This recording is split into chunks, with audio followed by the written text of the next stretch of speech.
And it's funny because in Alice Coldbreath's bio, she promises that there will be no cheating in the books between the characters and other people. So you have a very clean romance. But I'm just like, yeah, they don't cheat on people, but some of the things they do are very problematic, especially the brothers. Like, they're dark horses for a reason, because sometimes the way they handle things is just way extreme.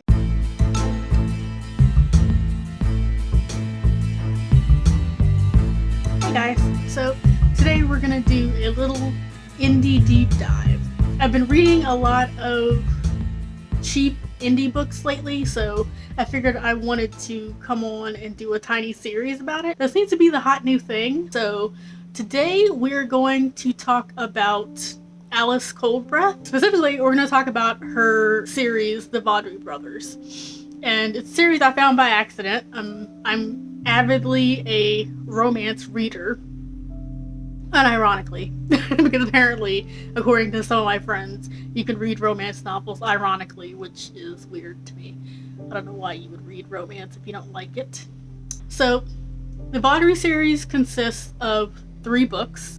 In order, they are Oswald, Mason, and Roland. Oswald is the oldest son, Mason is the middle son, and the bastard, and the youngest is Roland. They tackle some hard-hitting issues about the Vawdrey brothers and why they're all so distant from each other, because they're brothers, but they spend no time around each other. The Vawdrey brothers, their father is kind of like the Starks in that he's the liege lord for the country area that they live in. And so the thing that stands out to me most about this book series and why you would want to read it is because Alice writes really good male characters, very fleshed out. They are alpha male-ish, completely over the top and, you know, kind of crazy, and a lot of the times the male hero is just there to be difficult for the heroine. And sometimes, you know, I mean, they do have backstories, but it's just not really all that interesting. I feel like the Vawdrey Brothers series is pretty unique in that regard because it's 3 books that follow 6 characters, a family of men who are really kind of have plans and ideas for their life. Marriage is kind of a secondary aspect of their lives. Like, it's not something they're really interested in because they have goals.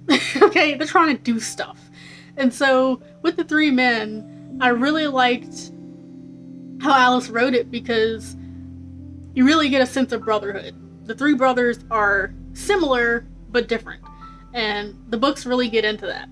So the first book is her Baseborn bridegroom, and that is Lynette and Mason's story. She owns this big castle and all this land. Her uncle and her aunt kind of take care of her, and they're kind of scheming. They're under the table, taking all of her money and running all her lands, and they're just sitting there essentially waiting for her to die.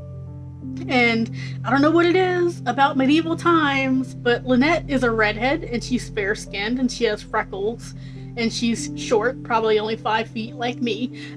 And, you know, keep telling her she's frail and she's an invalid. And I don't know if that was, like, entirely true, or if that was more them, like, gaslighting her into feeling that, to sort of keep her complacent and in her castle and away from people. Lynette is supposed to be engaged to Roland, but he just never shows up.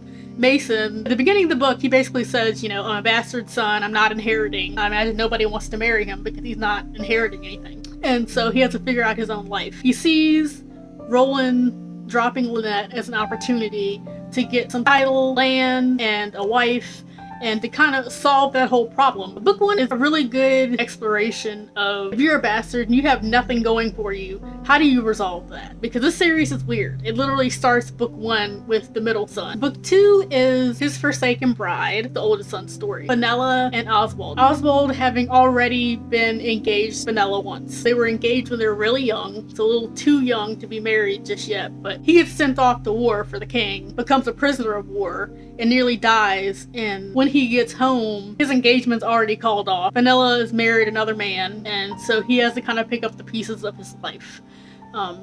And he's essentially a different person. The story starts off with it being years later. Oswald has kind of ran away to court and made a name for himself by working his way up the ladder to the king's counselor, but really behind the scenes he's the king's spy master, very much like a Littlefinger or a Varys, in the sense that he knows everything that everybody's doing, and he's kind of manipulating everything behind the scenes through some crazy circumstances, falling back into engagement and marriage.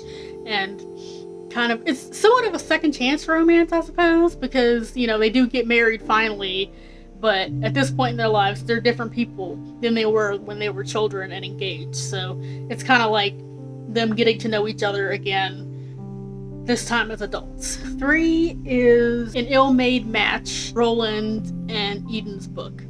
And by book 3, it's just a shit show. For real. It starts off with Roland and Eden. You kind of realize that Roland worked his way to become the king's champion. And he does all the jousts and the sword fighting at the tourneys and all that. And so that's how he makes his money. Because he's third in line. He's not going to inherit. Once their dad dies, Oswald gets everything and he gets to decide what happens to all the lands and who divvies that up and all that. As the king's champion, he's very much about women that are good looking because he has an ego. Like, he is the shit. Like, he's really good at fighting in these tournaments and no one can tell him otherwise. Like, he's a good tactician, he knows what he's doing, and he always wins for the most part. And so he kind of goes on this crusade to marry Lenora, who is the fairest woman in the land. And so he just kind of gets it in his head that because he's the champion, that's what he should aspire to. Everybody realizes, including him deep down, that he is a Neanderthal. Like, he has no manners whatsoever. And Lenora is the perfect version of a woman. Realistically, even though they're both at the same level of importance in the hierarchy, the two of them as people really would not make a good couple, and everybody knows that.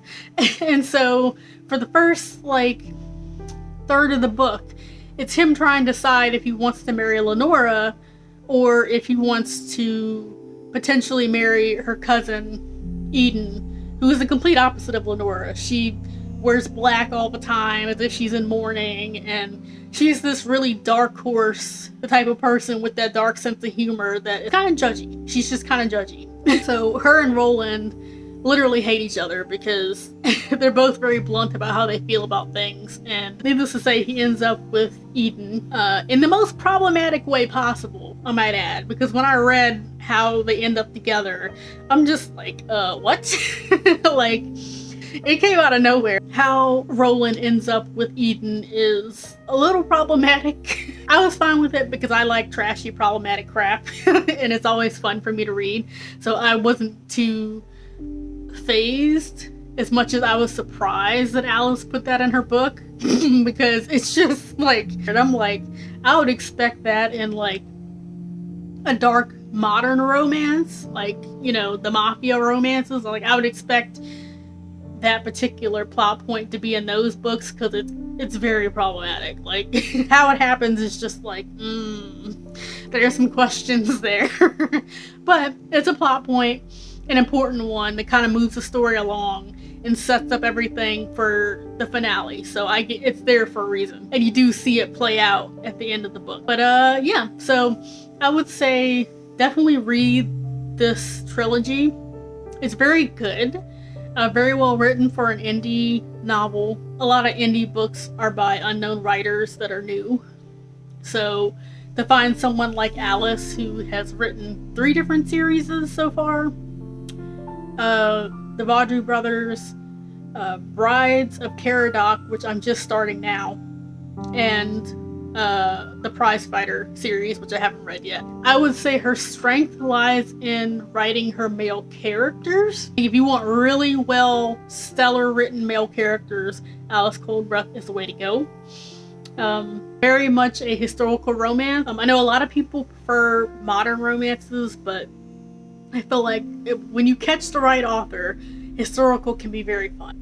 I think it only ran me maybe $10-12 for all 3 books, and it's worth it. You will roll through the books like nothing because the series just kind of picks up with the next book, and you know, you get cameos of the brothers in each other's books, and it's pretty fun and interesting. So I just thought I'd do a deep dive on this series because I read it and I really loved it, and I think people should talk about it more, because if you're on a budget and you don't have $20 to spend on like 2 books, then, you know, definitely look into some indie titles. And I want to point out which ones are good, because it's a little bit hard to find. So go check her out. Thank you guys for watching. I plan on making this into a series. I'm in the middle of reading Kenley Davidson, her Legends of Abrea series, and it's a fantasy romance, and so far it's good.